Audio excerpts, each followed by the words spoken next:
Shalom saudara-saudara terkasih dalam Kristus. Selamat datang di Lembaga Anthony Chang Ministry International, lembaga yang menjadi wadah pertumbuhan rohani kita bersama-sama di dalam Kristus. Sesaat lagi kita akan memulai Sunday Service minggu ini. Harap mempersiapkan diri dan hati bersama keluarga dan orang-orang terkasih dengan posisi duduk yang baik dan nyaman. Kita belajar mengimani dan bertumbuh bersama dalam Kristus. Selamat beribadah dan Tuhan Yesus memberkati.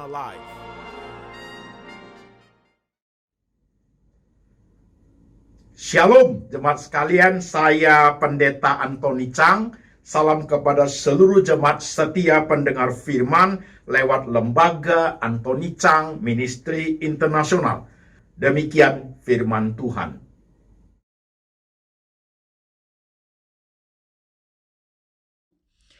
Kemudian datanglah Petrus dan berkata kepada Yesus, "Tuhan, sampai berapa kali aku harus mengampuni saudaraku jika ia berbuat dosa terhadap aku?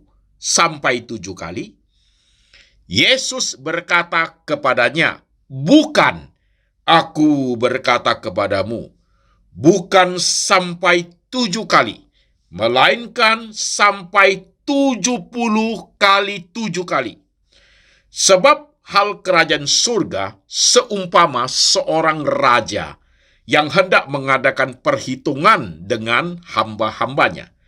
Setelah ia mulai mengadakan perhitungan itu, dihadapkanlah kepadanya seorang yang berhutang 10.000 talenta.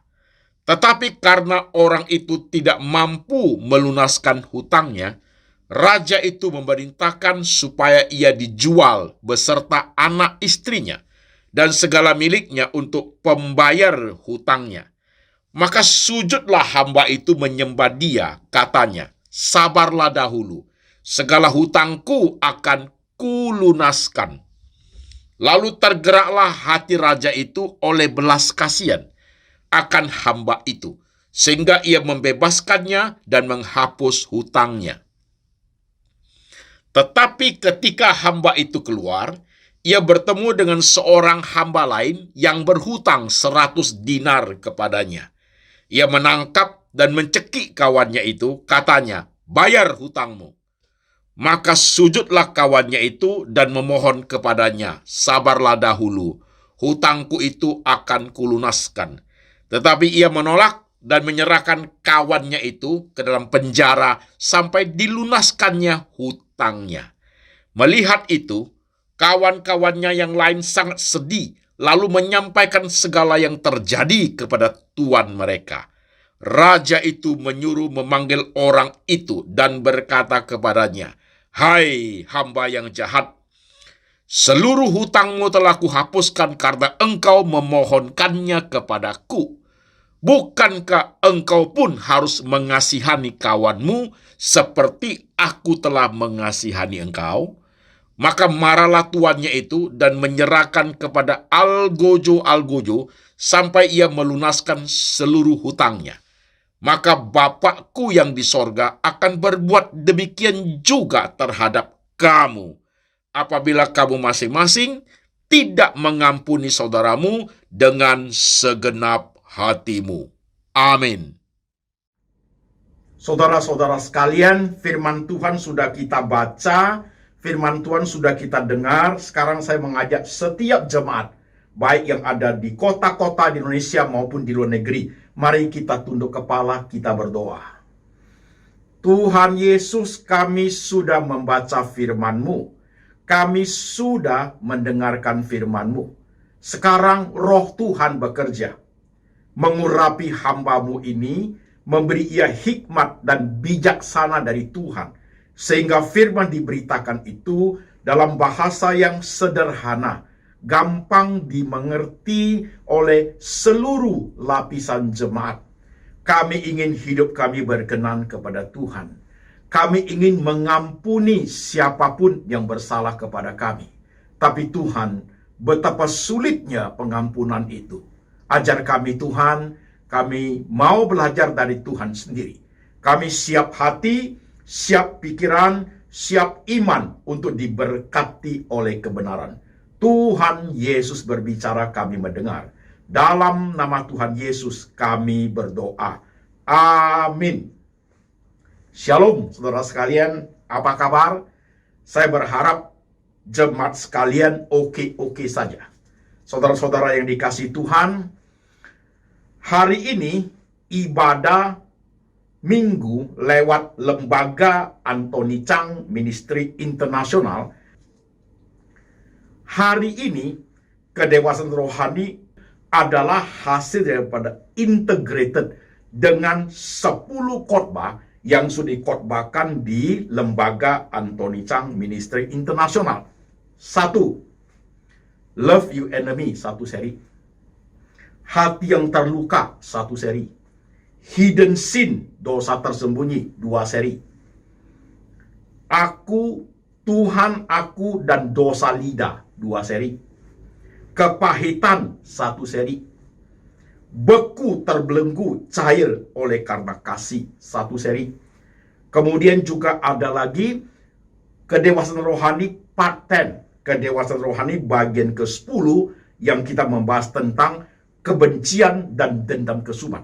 Jadi saudara-saudara sekalian, total semuanya hari ini ada 10 khotbah integrated menjadi 1. Oke jemaat, sekarang perhatikan dengan baik, teliti, serius, saya akan menjelaskan step by step saudara-saudara sekalian.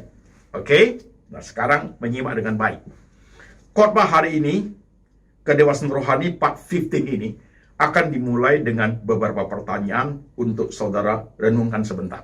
Oleh sebab itu, setiap jemaat yang sedang ikuti ibadah ini, konsentrasi dan dengarkan setiap pertanyaan saya. Oke, konsentrasi. Begini, saudara-saudara sekalian. Dalam hidup jemaat sampai hari ini, berapa banyak orang yang engkau sulit mengampuni? Berapa banyak? Pertanyaan pertama itu.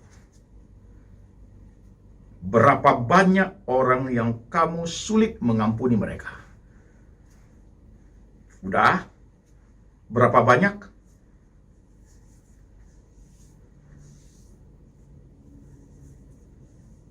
Mungkin dalam pikiran jemaat akan timbul pertanyaan-pertanyaan lain atau respon yang berbeda.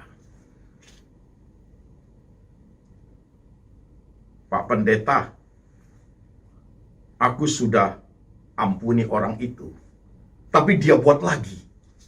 Aku sudah ampuni dia, tapi dia buat lagi, Pak Pendeta. Geramnya hati saya, marahnya hati saya, bencinya hati saya. Itu loh Pak Pendeta. Atau respon yang lain. Pernah saya Pak Pendeta untuk mengampuni orang yang bersalah kepada saya. Tapi jujur Pak Pendeta, hanya sebatas kata-kata. Deep inside my heart, di dalam hati saya yang paling dalam, saya tidak pernah ampuni orang itu. Atau juga ada jemaat yang responnya begini. Pak Pendeta, saya baca firman begitu lama. Saya menjadi pendengar firman begitu lama. Alkitab saya baca dari perjanjian lama sampai perjanjian baru. Saya tahu itu firman. Tapi saya tidak bisa jadi pelaku firman. Aku belum punya kemampuan untuk mengampuni Pak Pendeta. Maka aku tidak mengampuni orang-orang seperti itu. Atau di antara saudara juga ada yang merespon begini. Betapa sulitnya Pak Pendeta ya mengampuni. Saya mencoba berkali-kali, gagal Pak Pendeta. Hati ingin, tapi waktu prakteknya selalu gagal Pak Pendeta. What should I do? Jemaat bisa tanya demikian. Oke, sekarang saya mulai tanya pertanyaan kedua. Saudara perhatikan. Siapa-siapa saja orang yang kamu benci itu? Siapa-siapa saja orang yang kamu ingin kamu ampuni itu? Siapa-siapa mereka? Orang-orang yang melukai hatimu, orang-orang yang membuat kamu sakit hati, orang-orang yang berbuat atau berbicara membuat kamu sangat marah. Anger itu luar biasa dan sangat dendam. Siapa-siapa mereka? Familymu kah? adik, cici, koko, mertua, menantu, suami, istri, keponakan, om, adik ipar, kakak ipar. Itukah orangnya?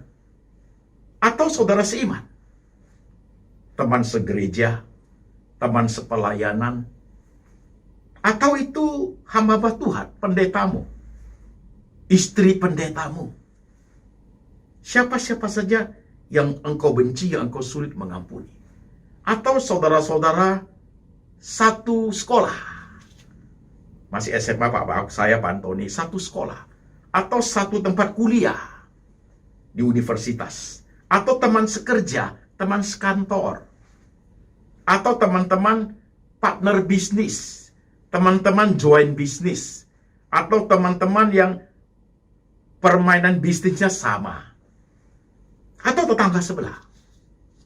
Orang-orang yang di ring 1, orang yang paling dekat. Ring 2, agak jauh. Ring 3, makin jauh. Orang yang ada di ring 1, 2, 3, dan seterusnya. Pertanyaan saya tadi, siapa-siapa mereka? Dengan pertanyaan seperti ini, saudara sekalian, saudara akan terbuka pikiran untuk melihat di sekeliling hidup saudara itu, tanpa kita sadari, atau kita sadari, kita sedang hidup di dalam berinteraksi dengan berbagai manusia yang ada. Dengan berbagai tingkah laku yang ada, potensi menyebabkan saling melukai. Potensi menyebabkan kita dilukai, dikhianati, disakiti hati kita. Maka timbullah kebencian. Dan proses pengampunan itu betapa sulitnya. Benarkan jemaat, engkau dan saya, sama-sama kita adalah human. Betapa sulitnya ya Pak Antoni mengampunan itu. Betul. Betapa sulitnya Pak Pendeta untuk mengampuni itu. Betul jemaat sekalian. Tapi bukan berarti tidak bisa. Bukan berarti kita hopeless. Bukan berarti kita berdiam diri saja. Tidak, saudaraku. Perhatikan dengan baik. Kedewasaan rohani, saudara ikuti khotbah saya, saudara sekalian, sudah sampai di kedewasaan rohani bagian 15. Kedewasaan rohani akan mengajarkan melewati berbagai step untuk bisa mempraktikkan. Bukan sekedar menjadi pendengar firman, tapi menjadi pelaku firman yang baik. Maka perlu perhatikan dengan baik, jemaat sekalian. Oke? Saudara-saudara sekalian, di Injil Matius pasal 18, khususnya ayat yang terakhir, ayat 35 itu, saudaraku, Tuhan mengharuskan kita mengampuni saudara-saudara kita, mengampuni saudara-saudara seiman kita, mengampuni orang-orang lain, saudaraku, dengan segenap hati. Perhatikan, dengan segenap hati, dengan setulus hati, mengampuni sejujur-jujurnya, segenap hati, pengampunan yang tidak pura-pura, pengampunan yang tidak hanya lip service, tapi benar-benar true from our heart, true from the deepest from our heart, dalam hati kita yang paling dalam, mengampuni dengan segenap hati. Wah, ini dia. Perhatikan pelan-pelan jemaat. Compassion to forgive, mengampuni dengan segenap hati itu, khotbah hari ini lewat 3 fase. Lewat 3 fase. Jemaat harus konsentrasi, karena pasti susah khotbah ini. Compassion to forgive, mengampuni dengan segenap hati lewat 3 fase. Fase pertama, saudaraku, adalah atau disebut sebagai fase pendengar firman atau fase pendengar pembaca firman. Fase pertama, saudaraku, referring to Jesus. Jadi saudara-saudara sekalian, setiap kita yang sudah percaya Tuhan Yesus, kita sering baca Alkitab, saudara. Kita tahu praktek kehidupan Tuhan Yesus. Pada saat Tuhan di atas kayu salib itu, Tuhan berdoa, Father, forgive them.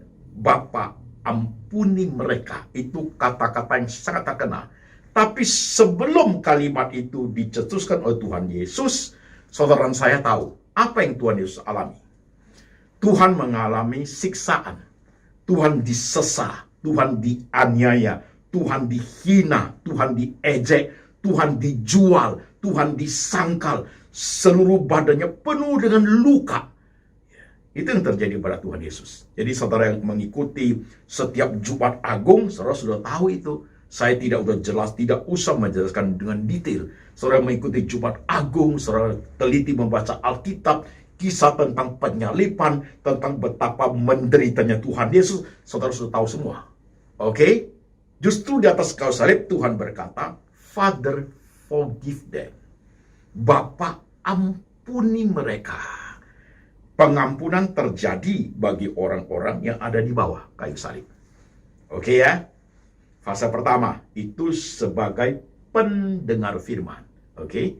Dalam bahasa istilah saya, saudaraku, knowing Jesus. Ada di khotbah lembaga Anthony Chang Ministry International, Integrate hari ini saya ngomong ada temanya knowing and living with Jesus. Living itu hidup bersama kebenaran. Itu ada temanya, silakan saudara ikuti untuk detailnya. Saudara perhatikan. Fase pertama dalam fase pertama adalah fase knowing Jesus atau fase pendengar firman. Kita dengar loh itu. Kita baca firman itu. Kita tahu tentang Yesus. Kita tahu tentang penganiayaan Tuhan. Kita tahu betapa sakitnya Tuhan diperlakukan tidak adilnya, diperlakukan tidak adilnya luar biasa, ya. Diperlakukan semena-mena, saudaraku. Oke, kita tahu semua itu. Teriakan Tuhan, darah Tuhan, kita tahu semua harus pikul salib, tapi di atas kayu salib Tuhan berdoa, Father, forgive them. Clear? Fase pertama lewat sebagai pendengar firman. Nah, sekarang kita masuk fase kedua. Fase kedua menjadi fase yang sulit, saudaraku, karena begini. Saya akan menjelaskan lebih dahulu. Pelan-pelan, jemaat sekalian. Menyimak dengan baik. Fase kedua akan disebut sebagai fase menjadi pelaku firman. Fase pertama adalah fase pendengar firman kita. Fase kedua adalah fase pelaku firman. Atau fase pertama, fase knowing Jesus. Kita tahu apa yang Tuhan alami. Tapi fase kedua adalah fase living with Jesus. Kita hidup bersama kebenaran. Nah, di fase kedua ini, saudaraku, kita mulai mengevaluasi diri kita. Kita mulai ingin menjadi pelaku firman. Kita ingin mempraktekkan seperti yang Tuhan lakukan. Oke? Seperti yang Tuhan lakukan. Apa itu yang saudara hadapi? Tadi yang waktu saya tanya. Dendamnya, bencinya, marahnya, sakit hatinya, 1-2 orang yang kamu sebut, 1-2 orang yang ada di hatimu, yang sudah 3 tahun, 5 tahun, bahkan 10 tahun, tertanam di hatimu, tertanam di pikiranmu, sakit bukan main. Itu dia. Waktu saudara mempraktekkan di fase kedua ini, 100% kita gagal. 100% kita gagal. Kenapa begitu, Pak Pendeta? Nah, sekarang menyimak, saudaraku. Masih ingat, setiap khotbah kedewasaan rohani harus melihat ke platform. Platform yang kita buat adalah Alkitab menjadi sumber utama, arah ke atas itu bertobat, terima Tuhan Yesus sebagai juru selamat, 2 poin itu ya.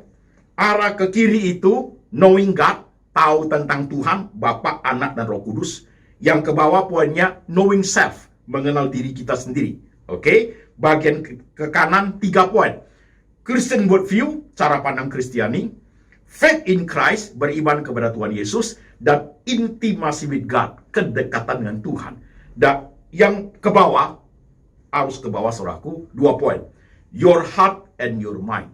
Nah, dalam menghadapi, saudara sekalian, fase kedua tentang mengampuni dengan segenap hati, dalam platform yang kita bangun itu, yang paling dominan itu ada di heart and mind. Sudah pasti, jemaat sekalian. Yang paling dominan itu ada di heart and mind. Mengapa begini, Pak Pendeta? Pertanyaan tadi simple. Waktu aku coba menjadi pelaku firman, untuk mengampuni orang-orang yang menyakiti aku, untuk mengampuni orang-orang yang menghina aku, untuk mengampuni orang-orang yang merugikan aku, untuk mengampuni orang-orang yang mempermalukan aku, mengampuni orang-orang yang menyia-nyiakan hidupku. Waktu aku ingin mempraktekkan pengampunan itu gagal total, Pak Pendeta. Mengapa ya, Pak Pendeta? Kok sulit ya? Kok Tuhan Yesus bisa ya? Kok aku tidak ya? Itu pertanyaan. Mengapa sulit? Mengapa kita tidak bisa? Mengapa Tuhan Yesus bisa? Menyimak, saudaraku. Kita tidak bisa menjadi pelaku firman untuk mempraktekkan pengampunan dengan segenap hati itu, karena hati kita sudah dilumuri, hati kita sudah dilingkari, hati kita sudah diikat oleh anger, kemarahan, sudah diikat oleh sakit hati, sudah diikat oleh kebencian, sudah diikat oleh dendam kesumat. Maka sampai mati pun kita tidak bisa mengampuni. Itu sudah pasti, karena dasarnya anger, kemarahan, kebencian, sakit hati, kepahitan, dendam kesumat. Gak mungkin kita bisa mengampuni. Waktu kita referring ke fase pertama, Tuhan Yesus bisa mengampuni. Kenapa? Karena dasar pengampunan di hati Tuhan Yesus tidak ada itu. Di hati Tuhan tidak ada kemarahan. Di hati Tuhan tidak ada kebencian. Di hati Tuhan tidak ada anger, tidak ada dendam kesumat, tidak ada. Kalau di hati Tuhan ada seperti itu, pasti di atas kayu salib doanya bukan Father forgive them. Pasti bukan. Doanya pasti adalah Tuhan balaskan apa yang mereka lakukan terhadap anakmu. Pasti begitu kalimatnya. Tapi justru Tuhan mengatakan forgive them. Father forgive them. Karena dalam hati Tuhan itu tidak ada anger, kebencian, kemarahan, dendam kesumat. Gak ada. Maka proses mengampuni terjadi, saudara sekalian. Nah, beda dengan kita adalah kita simpan. Kita piara itu kemarahan. Kita piara itu kebencian. Kita piara itu sakit hati. Maka proses pengampunan itu tidak pernah akan terjadi. Sampai mati. Jadi Pak Pendeta, kalau demikian, ada harapan nggak kita bisa mengampuni orang-orang yang bersalah kepada kami? Ada. Ada harapan. Caranya bagaimana Pak Pendeta? Nah, perhatikan di fase kedua ini, saudaraku. Perhatikan dengan baik. Kalau kita berharap ke tempat diri kita, tidak mungkin. Manusia tidak mungkin. Karena tadi itu, you punya heart and mind itu sudah sakit sekali. Kadang-kadang hati pingin, tapi pikiran kamu tidak mau. Kadang-kadang pikiran kamu mau, hatimu tidak mau. Jadi dua hal itu terus bergerak, saudaraku. Bagi kita manusia akan sulit mengampuni. Tapi masih ada satu cara, saudaraku. Apa itu cara Pak Pendeta? Belajar seperti Tuhan. Belajar seperti Tuhan. Seperti Tuhan, bukan menjadi Tuhan. Bukan. Yeah. Like Jesus, but not you are Jesus. Yeah. Seperti Tuhan bukan berarti kita jadi Tuhan. Bukan. Belajar seperti Tuhan. Jadi saudaraku, poinnya adalah kembali refer ke khotbah saya tentang love your enemy supaya lebih detail ke situ. Poinnya adalah saudaraku, pengampunan tidak pernah akan terjadi jikalau dasarnya memakai kebencian, kemarahan, dendam, dan sakit hati. Tidak pernah ada. Tidak pernah terjadi. Jadi pengampunan baru bisa terjadi kalau empat hal yang berbahaya itu digeser, saudaraku. Diganti dengan belas kasihan. Pengampunan itu bisa terjadi. Waktu di atas kayu salib itu Tuhan mengasihi mereka yang berbuat dosa kepada dia. Maka Tuhan berkatakan, Father forgive them. Pernah lihat gak? Setiap kali Tuhan melihat orang banyak, Alkitab mengatakan, maka tergeraklah belas kasihannya. Tuhan buat miracle. Tuhan buat mujizat, saudaraku. Jadi, kalau terpelihara 4 poin yang masih jahat itu, dosa itu, saudaraku, tidak mungkin terjadi pengampunan. Dan bagi manusia itu mission impossible. Satu-satunya cara adalah you asking for, we asking for. Kita minta kepada Tuhan, saudara sekalian. Kita minta. Kita jujur akui, Tuhan saya sakit hati, Tuhan saya benci, Tuhan saya marah, Tuhan saya dendam, tapi aku mau Tuhan. Tuhan tolong saya. Hanya itu satu cara, saudaraku. Tapi dalam diri manusia itu tidak mungkin keluar seperti itu. Tidak mungkin, saudara sekalian. Nanti lihat bahayanya fase ketiga itu. Tunggu sebentar, fase kedua dulu. Caranya adalah asking God. Minta Tuhan anugerai kita. Tuhan lepaskan aku daripada jeratan dosa, kemarahan, kebencian seperti ini. Tuhan ajarku untuk mengampuni walaupun hatiku susah. Nah, kalau kita minta ada spiritual grieving, ada berduka cita rohani, kita sadar hidup seperti itu tidak baik, saudaraku. Kita ingin ampuni orang-orang seperti itu, tapi kita tidak bisa. Karena setiap kita mau ngampuni, orang itu buat lagi. Hatimu terluka lagi. Setiap mau ngampuni, kamu teringat akan sakit dan diperlakuan. Saudara, singkirkan pengampunan, tetap ingin mempraktekkan hal yang sama. Itu sangat manusiawi. Hati manusia itu begitu loh, saudaraku. Hati manusia itu begitu loh. Jadi saudaraku, fase kedua ini menjadi pelaku firman adalah we asking for. Kita minta. Itulah dunia kedewasaan rohani itu. Kita tahu kita tidak berdaya.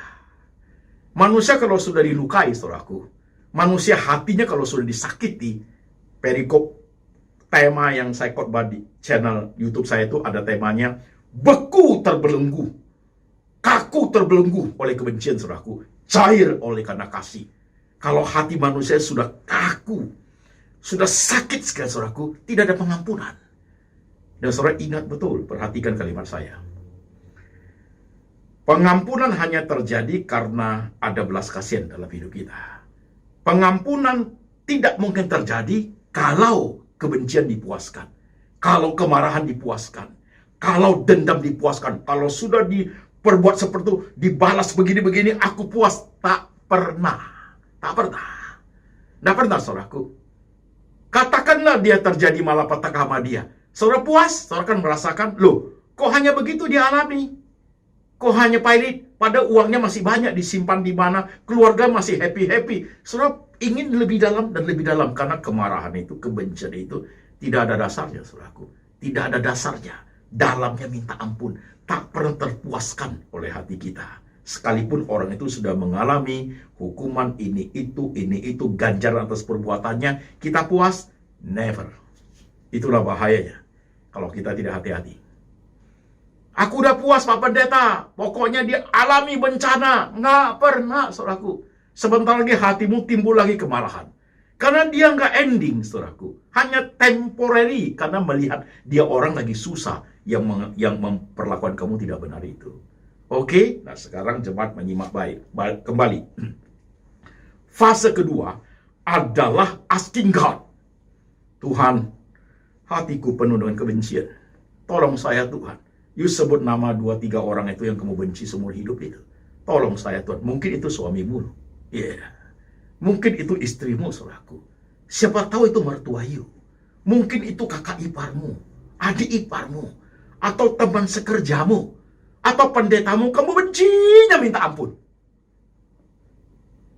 Atau teman sepelayanan, kamu bencinya, tapi sementara kamu bersama-sama dia memuji Tuhan, saudaraku. Apa itu? Tingkah laku rohani apa itu? Hati kita dililit oleh kebencian setiap kita ketemu orang-orang seperti itu. Satu-satunya jalan, asking for. Tuhan, saya tidak mau hidup seperti ini. Tolong saya, Tuhan. Aku tidak mampu, Tuhan. Mampukan saya, Tuhan. Aku tidak mampu lepas dari jerat kemarahan, kebencian, emosi, dendam, kesumat itu. Tuhan, lepaskan saya. Berikan saya hati yang berbelas kasihan, suatu compassion, supaya saya bisa forgive. Give me compassion. Berikan aku hati yang bisa mengasihi Tuhan, mengasihi orang, bisa ajarku aku Tuhan. Saudara, fase kedua hanya itu. Jangan coba-coba kita bertingkah rohani pula-pula. Udah sakit hati masih angkat tangan. Aku memberkati orang yang membenci aku. Bohonglah kamu. Aku memberkati orang yang merugikan aku. Bohong besarlah itu. Aku memberkati orang menganiaya aku. Pura-pura rohani lah itu. Mau dites. Besok kamu dengar dia ditabrak motor. Saudara bilangnya apa? Syukur lu. Itu pengampunan. Itu pengampunan. Kata hati yang keluar dari hati, saudaraku, itu true. Tidak bisa dibohongi itu. Yang keluar dari hati itu kepuasan. Syukur lu. Kan begitu. Bahkan timbul suatu keinginan kok hanya ditabrak motor, kalau bisa dilindas kereta api, kan begitu. Biar selesai. Jadi saudara sekalian, fase kedua ini, menjadi pelaku firman ini, you asking Jesus. Suatu kejujuran, suatu keberanian untuk mengakui, suatu keinginan, suatu spiritual grieving. Tuhan, saya tidak mau hidup seperti ini. Itu kedewasaan rohani loh saudaraku. Kalau saudara ikuti khotbah biasa-biasa tidak akan temukan bagian seperti ini. Yang hanya ada doa, ampun Tuhan ampun, doa selesai. 2 hari you do it again. Trust me. Tapi yang ini nih, suatu keberanian. Untuk jujur sama Tuhan. Tahu diri. Tadi itu, poin 11 ini nih. Knowing God, knowing self. Tahu diri. Tahu sekali diri kita. Seperti apa hati kita. Kita tahu sekali. Dan kita kasih tahu Tuhan. Aku pribadi seperti Tuhan. Terlampau luka saya Tuhan. Terlampau sedih saya Tuhan. Terlampau sakit hati saya Tuhan. Terlampau pahit saya Tuhan dengan orang-orang seperti itu. Sehingga tidak mungkin dalam hatiku aku bisa mengampuni. Kecuali tangan Tuhan turun. Kecuali roh Tuhan bekerja dalam hatiku. Dan aku ready, terbuka untuk Tuhan kerja. Fase kedua lewat, kalau demikian. Ingat jemaat sekalian, asking for, spiritual grieving, berani terbuka, jujur sama Tuhan, dan hatimu ready untuk diperbaharui oleh Tuhan dengan cara begitu. Itu terjadi. Your heart ready. Mau itu? Oke. Kalau saudara praktekkan itu, you menjadi pelaku firman di fase kedua ini. Kalau sudah bisa proses terjadi itu, baru kita akan masuk ke fase ketiga. Siap? Udah? Saya mau berhenti sebentar, karena fase kedua aku belum puas. Mau mengampuni orang, harus berani jujur sama Tuhan, jujur mengakui hatimu masih seperti apa, dan harus berani berkata, Tuhan aku ready untuk Engkau kerja dalam hatiku. Aku ready untuk Kau kerja dalam hatiku, supaya aku bisa mengampuni orang itu. Bisa? Oke. Sekarang fase ketiga. Jemaat sekalian. Tadi di Injil Matius pasal 18 ayat 21 sampai 35 itu, Petrus bertanya kepada Yesus, berapa kali aku harus mengampuni saudaraku? 7 kali kah? Yesus berkata, tidak, bukan 7 kali. 70 kali kali 7 kali. Tuhan berkata demikian saudaraku ya, 70 kali kali 7 kali. Nah, saudara sekarang menyimak dengan baik. Dunia budaya kita hanya 3 kali loh. Itu kan unwritten law, hukum yang tak tertulis kan. Awas lo ya, 1 kali gua ampuni, 2 kali gua ampuni, ketiga kali gua nggak ampuni kamu lagi ya. Kan selalu kita begitu, kita main 1, 2, 3. Tapi ketika Petrus tanya berapa kali, 7 kali kah? 7 itu angka sempurna. Tapi Yesus menjawab, bukan. Tapi 70 kali 7 kali.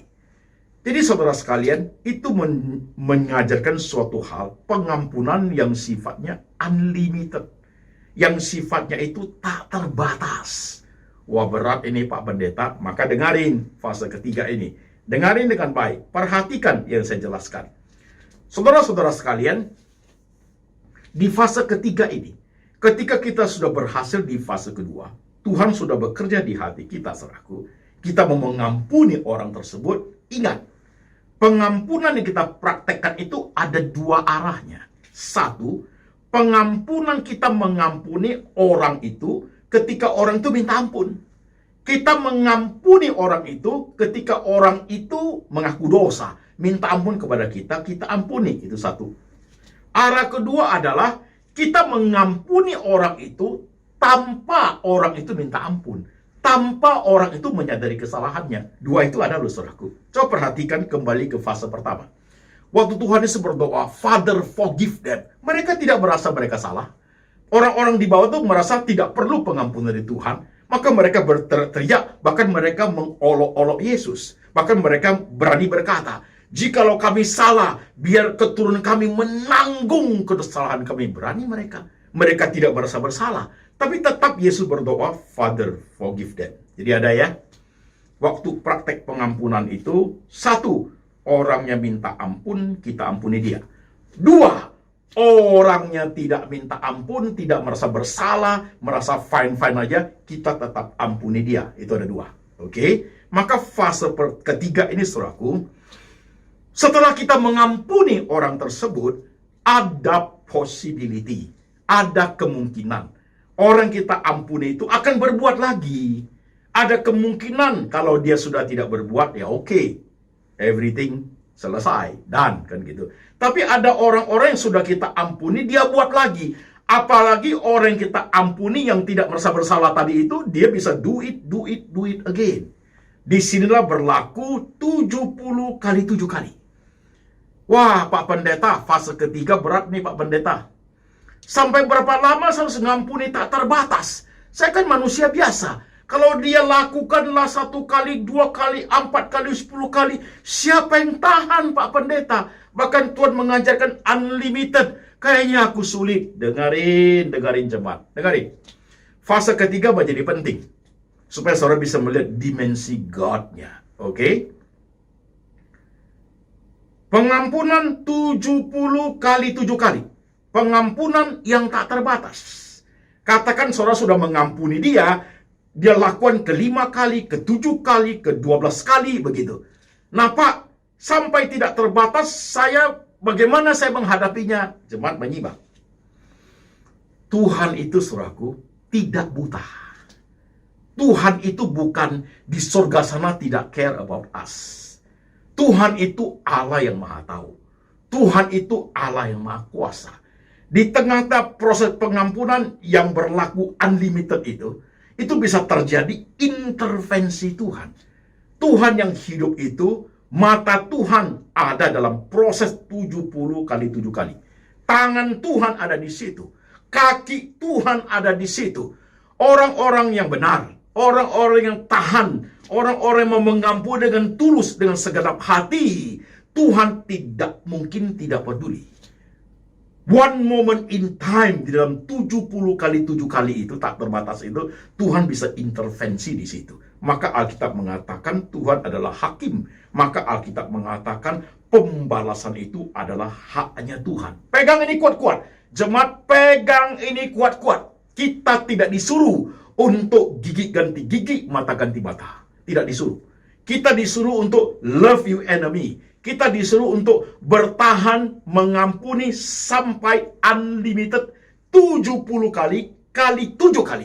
Dan di tengah-tengah seperti itu, dimensi God-nya hidup. Tuhan bisa diintervensi kapanpun. Tidak mungkin orang percaya itu diperlakukan semena-mena seumur hidup. Tidak mungkin. Tuhan adalah Allah yang adil. Tuhan ada di situ. Tuhan sedang menyaksikan semua peristiwa yang terjadi. Masih ingat ilustrasi saya? Masih ingat? Seorang direktur dalam kantornya duduk di kursinya, depannya kaca reben. Dia ingin lihat di luar, keluar. Pembantunya kerja apa? Anak buahnya sedang kerja apa? Supirnya sedang buat apa? Dia melihat semua dengan jelas. Tapi mereka di luar itu tidak bisa melihat dia. Tuhan itu seperti itu. Jadi Tuhan melihat hidup kita dari A sampai Z, jelas itu. Tuhan duduk dalam kantor direktur itu, melihat dari kaca reben keluar, saudaraku. Tuhan lihat A sampai Z. Tuhan melihat proses pengampunan yang kita praktekkan. Tuhan melihat khotbah hari ini. Kita praktek di fase pertama. Kita sulitnya di fase kedua. Tuhan melihat kita asking for. Tuhan bekerja di situ. Dan Tuhan juga melihat di fase ketiga. Bagaimana orang-orang jahat itu sengaja mempermainkan pengampunan kita. Tuhan melihat itu. Tuhan melihat itu, jemaat. Dan tangan Tuhan ada di situ. Do you understand? Kedewasaan rohani ada di situ. Oke. Fase pertama, pendengar firman. Fase kedua, pelaku firman tahap 1. Fase ketiga, pelaku firman tahap kedua. Prakteklah ini, saudaraku. Tapi kalau sekedar pendengar firman aja semua orang bisa. Tapi hanya sekedar knowing Jesus saja orang tahu. Tapi living with Jesus, hidup bersama kebenaran itu, suatu praktek kerohanian yang tidak mudah. Itulah kedewasaan rohani. Oke? Nah sekarang jemaat dengarin. Sekarang kita masuk ke level, ke tahap kontemplasi. Jadi hari ini jemaat sekalian, kontemplasinya adalah 2 poin. Kontemplasi 41, kontemplasi 41, saudaraku, 2 poin. Poin pertama, jadi pada saat saudara lagi di kantor 10 menit aja lah, setengah jam di dalam mobil waktu perjalanan keluar kota atau pergi ke tempat-tempat tertentu, atau malam hari sebelum tidur 10 menit aja, atau setengah jam waktu pagi waktu saudara saat teduh, atau 15 menit waktu di Starbucks lagi ngopi, nikmati aromanya, nikmatnya kopi itu.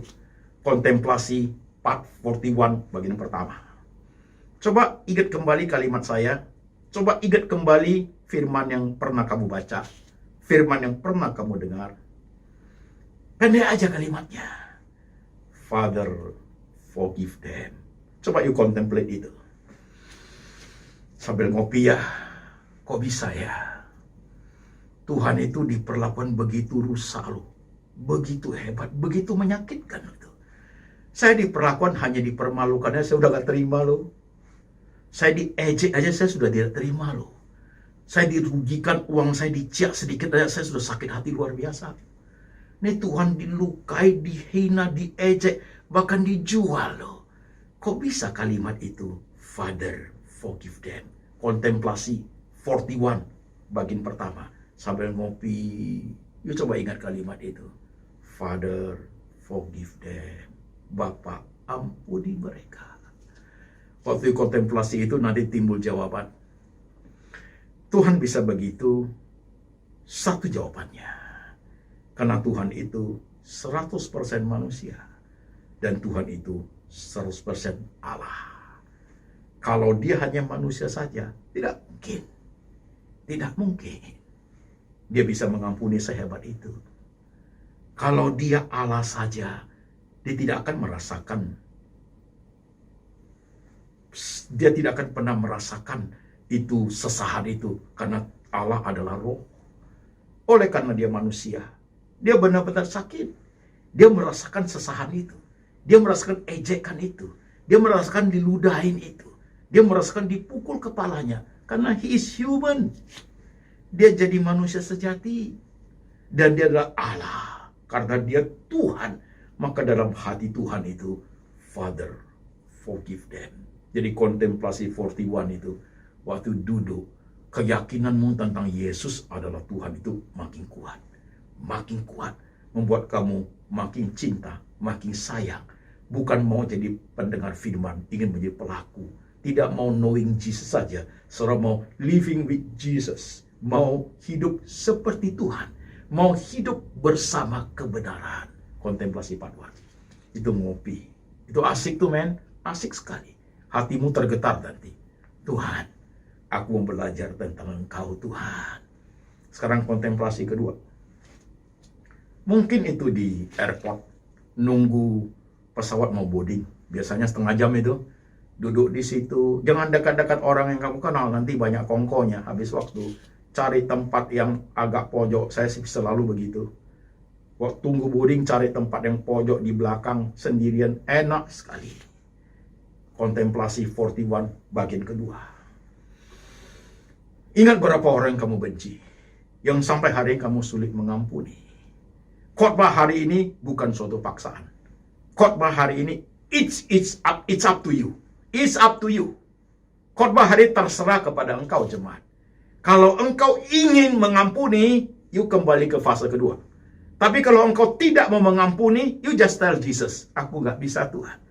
Aku nggak bisa mengampuni. Nah, kalau kamu tidak bisa mengampuni, you pilih hidup seperti go on. Dalam kontemplasimu. Hari ini, ngomongnya, Tuhan aku nggak bisa. You go on. Nah, orang-orang yang tidak bisa mengampuni, saudaraku, mau hidup dililit oleh dendam, kemarahan, kebencian, sakit hati, saudara sekalian, hubungannya dengan Tuhan tidak pernah akan lebih baik lagi. Kerohanian tidak pernah akan tumbuh lebih baik lagi. Kedewasaan rohaninya tidak pernah akan tumbuh lagi. Dan otomatis berkat Tuhan pun terhalang. Karena hidup dalam dunia yang penuh dengan kejaman. Gak pernah sukacita hatimu. Gak pernah nyaman hidupmu. Karena masalah anger, dendam, marah itu kamu piara. Seumur hidup itu menjadi the way of life. Saudara mau seperti itu? Dalam kontemplasi patu itu. Kalau saudara ingin seperti itu, you tanggung resiko jemaat sekalian. You jalani itu. Itu forever loh itu. Gak pernah selesai itu. Tapi kalau saudara kontemplasi waktu itu, Tuhan aku mau. sebut 1-2 nama, aku nggak mau lagi Tuhan. Capek saya Tuhan, saya capek Tuhan. Hidup saya sudah banyak pergumulan, keluarga, saya mencari kehidupan untuk anak-anakku. Satu sisi saya harus menggumuli begitu, saya capek Tuhan. Rasanya kehidupan ini sayang waktunya. Baru senyum sebentar, baru sejahtera sebentar, sudah dililit oleh kemarahan, kebencian. Aku capek Tuhan, ubahlah aku Tuhan. Kalau engkau orang seperti itu, tangan Tuhan pasti bekerja.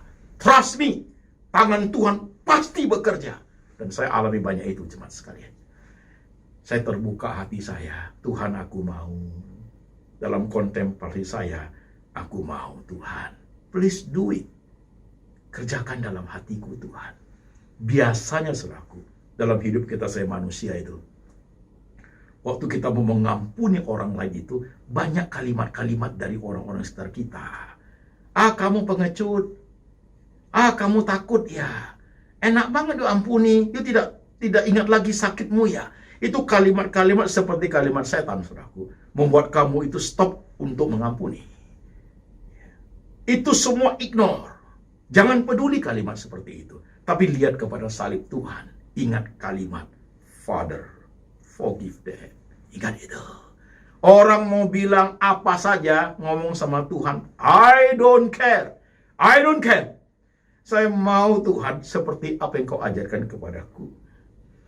Orang mau bilang saya penakut, I don't care. Saya mau belajar seperti Tuhan. Seperti Tuhan. Punya hati seperti Tuhan. Aku mau bebas dari segala lingkaran dendam kesumat Tuhan. You tell Jesus, kontemplasi bagian kedua loh. Di airport kek, atau sambil ngopi kek, atau di kantor kek. 2-3 orang yang kamu ingat terus sampai hari ini. Tuhan, aku mau lepas.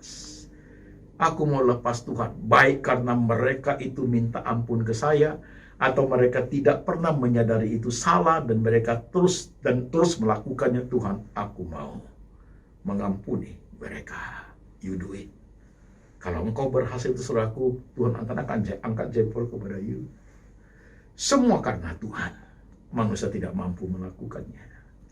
Semua karena Tuhan. Are you ready untuk hal seperti itu? Dengan khotbah saya ini 5 kali. Siap hati. Siap hatinya. Kalau hatimu masih pahit, takut, udah gak benci ya, you takut rugi, you never do it. Tak pernah you lakukan. You harus berani terbuka untuk Tuhan bekerja di dalam hatimu. Begitu jemaat. Oke? Kasihilah, ampunilah saudara-saudaramu, ampunilah teman-temanmu, ampunilah jemaatmu, ampunilah teman sepelayananmu, ampunilah teman sekuliahmu, ampunilah teman sesekolahmu, ampuni tetanggamu, ampuni suamimu, ampuni istrimu, ampuni mertuamu, ampuni adik iparmu, ampuni kakak iparmu, ampuni partner bisnismu, ampuni istrimu, ampuni suamimu. Can you do that? Apapun yang mereka lakukan, sekalipun mereka tidak minta ampun, apalagi mereka sudah minta ampun, kita harus belajar sebagai Tuhan mengampuni mereka. With you, mari kita tunduk kepala sebentar. Tuhan Yesus, betapa sulitnya mengampuni. Karena hati kami pernah disakiti, dilukai, dipermalukan, dirugikan, bahkan dihina. Kalau kami melihat ke atas salib-Mu Tuhan, kami merasa kami tak berdaya. Kalau kami melihat praktek hidup-Mu Tuhan, hati kami terharu. Betapa mulianya Engkau Tuhan, betapa agungnya Engkau Tuhan, dan Engkau ajarkan itu kepada kami, manusia-manusia penuh dengan kebencian. Tuhan, kami minta anugerah itu tiba kepada kami. Kami minta belas kasihan itu menghapus seluruh dendam kesumat kami. Kami minta Tuhan, belas kasihan dari Tuhan turun atas hati kami, sehingga kami bisa mempraktekkan mengampuni dengan segenap hati. Tuhan, kami tahu ini tidak mudah, tapi kami ingin perhatikan anak-anak-Mu yang hari ini sedang tertunduk kepalanya. Hati mereka pahit Tuhan, pahit sekali. Mereka tak berdaya Tuhan. Mereka dililit oleh dendam, kesumat, sakit hati, kebencian. Hamba berdoa hari ini, anugerah-Mu turun atas mereka. Ketika mereka membuka hati, mereka mau tangan Tuhan yang bekerja. Mereka ingin lepas dari jeratan setan, dari jeratan dosa. Tangan Tuhan turun atas mereka. Tuhan dengar doa kami. Hati dan pikiran kami Tuhan, kadang-kadang sulit sekali Tuhan Yesus. Hati dan pikiran kami sudah terluka lama. Kepahitan itu sudah melilit di hati dan pikiran kami Tuhan. Perbaharui Tuhan. Berikan kemampuan Tuhan Yesus. Roh-Mu bekerja dalam hati dan pikiran kami. Bawa kami ke suatu dimensi God yang besar. Bahwa Tuhan ada di segala dimensi waktu. Tuhan ada di segala musim. Tuhan memperhatikan apa yang kami alami satu persatu. Hamba berdoa, berkati jemaat-Mu yang sedang dengar khotbah ini. Mereka yang sedang tertunduk kepalanya. Tangan-Mu memberkati pikiran mereka. Tangan-Mu memberkati hati mereka. Sucikan, layakkan menjadi pendengar dan pelaku firman yang baik. Menjadi orang yang knowing Jesus sekaligus living with Jesus. Dengar doa hamba-Mu Tuhan. Berkati usaha, pekerjaan, sekolah, kuliah anak-anak-Mu ya Tuhan. Berkati jemaat yang sudah di hari-hari tua mereka. Tangan Tuhan menjaga mereka. Terima kasih Tuhan, dengar doa kami. Dan berkat ini turun atas-Mu jemaat sekalian. Kasih daripada Allah Bapa turun atas-Mu. Yesus Kristus adalah gembala yang baik, pemelihara jiwa. Dan Roh Kudus, Tuhan Roh Kudus sedang mengingatkan engkau akan firman Tuhan. Hidup seturut dengan firman sampai selama-lamanya. Sampai Tuhan datang kembali menjemput setiap kita yang percaya. Dalam nama Tuhan Yesus. Amin.